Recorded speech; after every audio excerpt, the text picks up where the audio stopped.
Alright, so this is what happens when you patch up something cool and you really like it and you just don't want to unpatch things and you don't want to lose it. You end up producing the whole song and recording it. So, so what I've decided to do here, since that last patch was pretty cool, I decided to build on it. So I went ahead and I added a couple of more elements, and then if you come to Ableton real quick, you'll see how I arranged the song in the arrangement view, more specifically the MIDI clips. I created a few sections in the song, and I did a little bit of mixing to make sure that everything sounds good. So let's go through all the elements now one by one. Watch your ears. I'm gonna get everything going.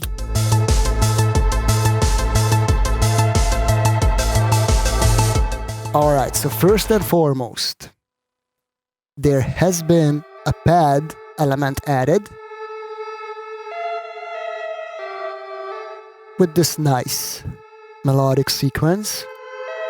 Now, this one, I patched it up on the Endorphins shuttle. I'm using the shuttle control to trigger the gate and the MIDI signals. And I'm using the Grand Terminal's onboard effects to put some reverb on it and put it back in the mix. So this is an additional element that you haven't seen yet.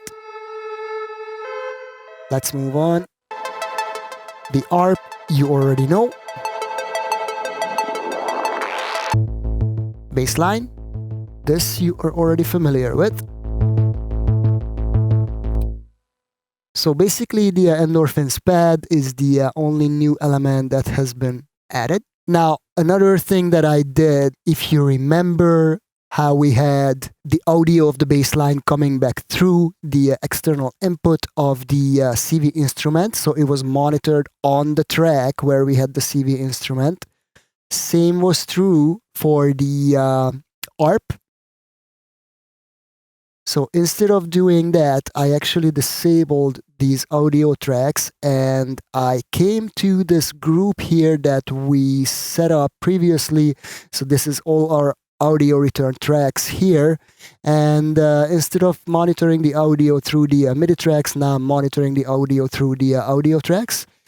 And don't worry, we are going to go through this in a very deep detail in one of the next modules. So the reason why I did this is because I wanted to do some quick mixing. Well, first and foremost, as you can see, I created a group for the drums.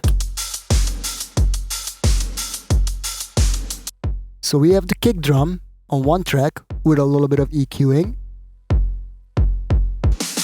Then we have the snare and the hats together, again with some EQ.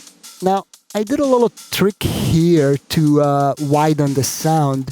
So basically what I did, I created an extra audio effect track with two chains. In the first chain, there is a vocoder, a flanger, and last but not least, an EQ8 that's cutting out most of the bass and mid frequencies. And last but not least, there is an LFO tool doing a quick kick drum side chaining. So if you listen to just this one,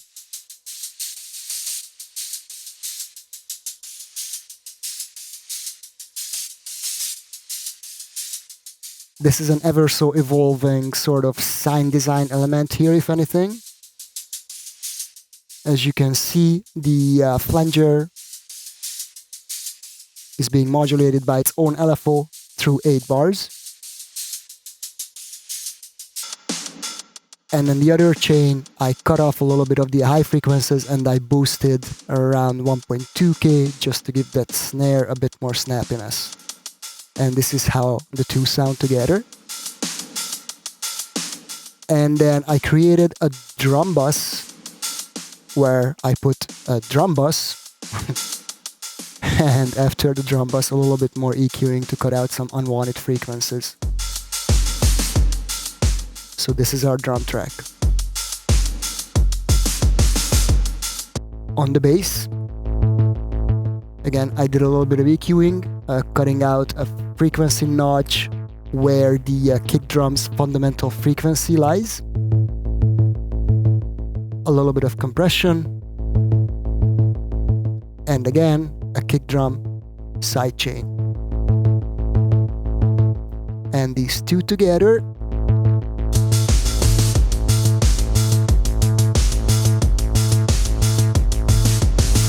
Okay, the arpeggio.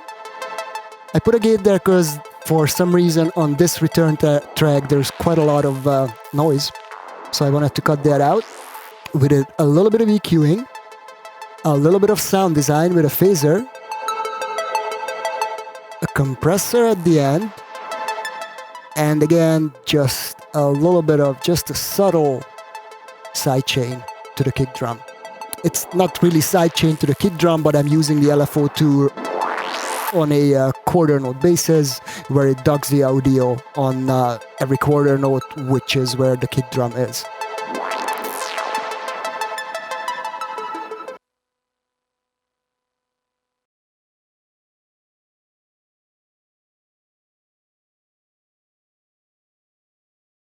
Okay, the pad.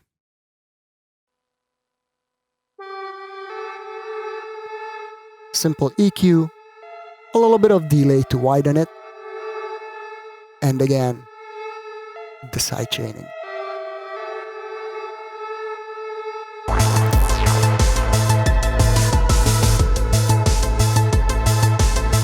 The whole sequence is being clocked by the CV clock out, so Ableton is our master clock.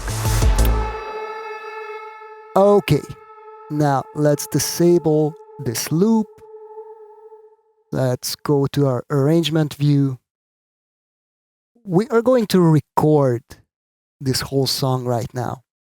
And I'm going to record each and every audio track on its own.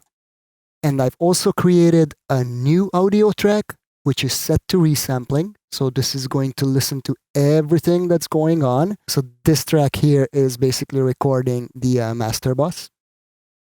We're going to record that one too. And these three tracks are our MIDI tracks, which are triggering our synths on the outside. Okay, as a last element on the main bus of all the incoming audio tracks, again, I put another EQ with frequency cuts in places where there was some pretty severe ringing. A very subtle glue compressor. It's hardly doing anything. And as you can see, there is a low cut EQ on it. So nothing under 130 Hertz will trigger this glue compressor. Then our trusty BX console, the SSL 4000E. Here, we put a little bit of frosting, if you will, just to make it sound very nice and crazy. And then we finish that up with a gate, again, just to make sure that there is no unwanted noise when there's nothing going on. That's more for the actual video that I'm recording for you guys, not for the song itself. So we have everything record enabled. You see, this is the noise that I'm talking about, that I didn't want that to be in the audio that goes with the video that you guys are watching right now. There are quite a few elements that are going to be controlled by hand. The volume of the bass line, the pluck element, all the drums. I'm going to be using the circadian rhythms to control those, as well as the endorphins pad. So these are all things that I'm going to be controlling by hand, while Ableton is taking care of the rest of it, running the show in the background, sending MIDI note information, triggers, and everything else that's required to put this song together. So let's jam it out. Let's play around with it a bit. And I'm going to be standing because it's just a lot more comfortable that way. So this would be our first run. I'm going to make sure everything is closed.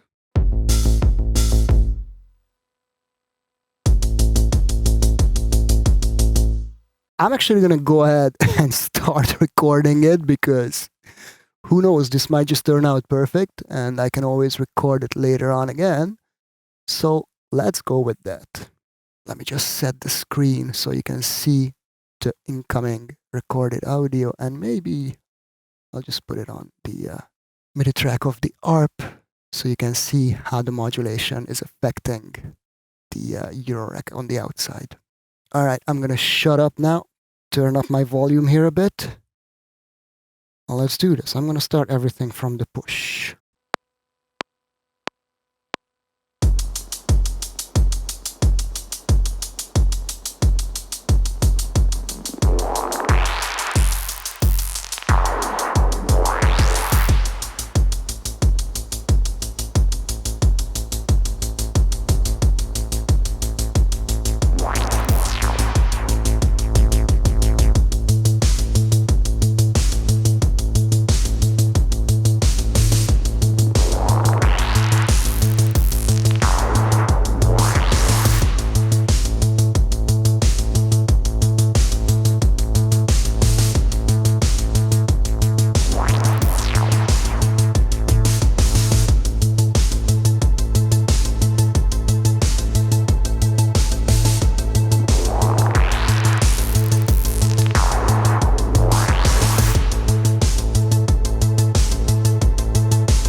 Okay, good practice. We're not gonna go with that though, but not bad for a first try.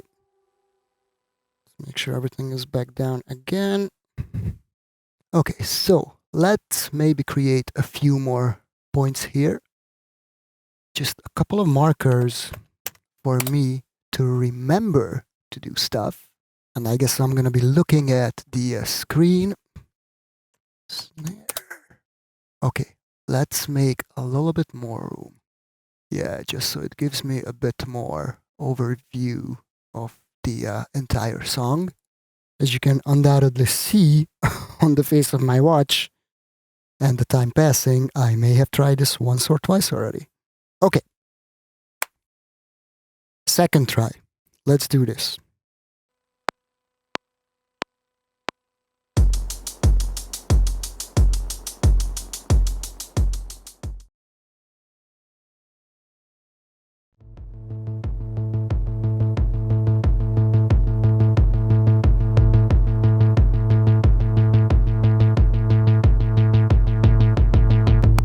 Okay, that wasn't so bad, but I could have lived without that big ass click at the end. And we're gonna try it again. Here we go. This is the one.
All right, that was the one.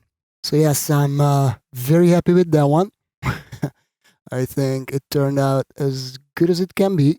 Keep in mind though, this is not a full song yet, as far as I'm concerned.